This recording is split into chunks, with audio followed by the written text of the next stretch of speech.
கடந்த ஞாயிற்றுக்கிழமை மதுரையில் நடைபெற்ற முருக பக்தர்கள் மாநாடு வெகு விமர்சையாக நடந்து முடிந்தது. விழாவை ஏற்பாடு செய்த ஆர்.எஸ்.எஸ்., இந்து முன்னணி, பா.ஜ.க. உள்ளிட்ட சங் பரிவார் இயக்கங்கள் 5 லட்சம் பேர் கூடியிருந்த கூட்டத்தை சிறப்பாக கையாண்டு வெற்றிகரமாக மாநாட்டை நடத்தி முடித்திருக்கிறார்கள். மாநாடு முடிந்து 24 மணி நேரத்தில் மாநாட்டு திடலில் குப்பைகள் அகற்றப்பட்டது போன்ற செய்திகளை தமிழகத்தில் உள்ள பிரபல ஊடகங்கள் அனைத்தும் பாராட்டி தள்ளி வருகிறது. இப்படி பா.ஜ.க. எதிர்ப்பு ஊடகங்கள் கூட முருக பக்தர்கள் மாநாட்டை புகழ்ந்து தள்ளி வருவது அனைவரையும் வியப்பில் ஆழ்த்தியுள்ளது. இது ஒருபுறம் இருக்க, மாநாடு நடந்து முடிந்த பின் அடுத்த நாளே ஆர்.எஸ்.எஸ். தலைவர் மோகன் பாகவத் கோவையில் சங்க நிகழ்ச்சியில் பங்கேற்றார். பேரூர் ஆதீனம் ராமசாமி அடிகளாரின் நூற்றாண்டு விழா மற்றும் ஆர்.எஸ்.எஸ். அமைப்பின் நூற்றாண்டு விழா கோவை பேரூர் தவத்திரு சாந்தலிங்க அடிகளார் திருமடத்தில் நடந்தது. அதில் கலந்து கொண்டு பேசிய மோகன் பகவத், அனைவரும் தாய்மொழிக்கு முக்கியத்துவம் கொடுக்க வேண்டும்.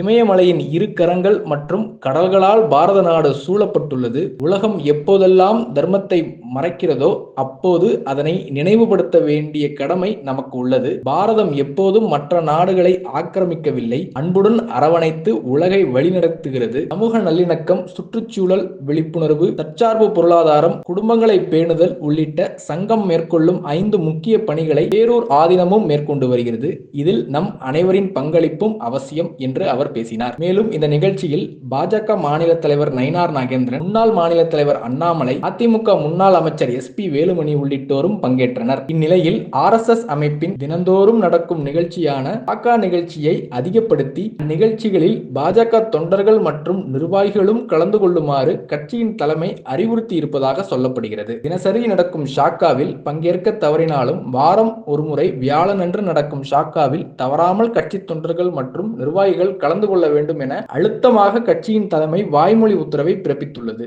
ஷாக்கா என்பது தினசரி சங்க உறுப்பினர்கள் கூடி யோகா, உடற்பயிற்சி, விளையாட்டு, கலந்துரையாடல் என சுயம் மற்றும் தேச நலன் கருதி நடத்தப்படும் நிகழ்வாகும். பா.ஜ.க.வின் இந்த உத்தரவு திமுகவையும் பா.ஜ.க. எதிர்ப்பாளர்களையும் அலற வைத்துள்ளது. ஏனென்றால் ஷாக்காவின் எண்ணிக்கை வளர்ந்தால் ஆர்.எஸ்.எஸ். வளரும், ஆர்.எஸ்.எஸ். வளர்ந்தால் தமிழகத்தில் இந்துத்துவம் வளரும், அதன்படி இயல்பாகவே பா.ஜ.க. அரசியல் மட்டத்திலும் வளர்ந்துவிடும் என்பது. வெற்றிகரமாக நடைபெற்ற முருக பக்தர்கள் மாநாடு, அதன்பின் மோகன் பாகவத்தின் தமிழக விஜயம், அதைத் தொடர்ந்து ஷாக்கா எண்ணிக்கையை அதிகப்படுத்த வேண்டும் என்பது போன்ற செய்திகள் தமிழகத்தில் இந்து எழுச்சி அதிவேக நடைபெற்று வருகிறது என்பதை காட்டுவதாக அரசியல் விமர்சகர்கள் கூறி வருகின்றனர்.